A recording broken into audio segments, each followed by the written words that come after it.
Eu estou aqui na Avenida Anchieta, quase em frente ao portão principal do Parque do Ingá, no restaurante Monte Líbano, um restaurante tradicional na cozinha árabe, que você vai conhecer a partir de agora.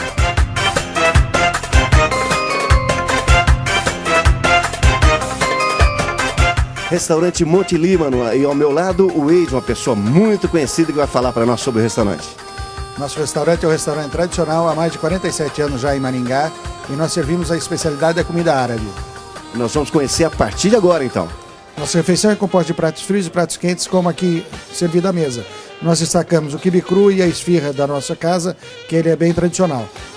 Toda essa comida ela pode ser pedida em porções de 400 gramas ou 200 gramas para comer aqui ou levar para casa. Completando o serviço nosso da casa, nós temos a parte de quentes da refeição da comida árabe. E nas sextas-feiras nós servimos o carneiro recheado e também a tripinha do carneiro recheado. E tudo isso você pode ter no conforto da sua casa, né, Eide?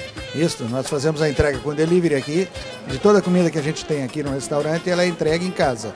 Nós também temos a opção no próprio restaurante de fazer o evento até 100 pessoas com um salão já instalado com data show e tudo prontinho. O telefone daqui? 3227-2047. Esse daqui foi o restaurante Monte Líbano, em especial para o guia Comer Bem, só aqui na Band.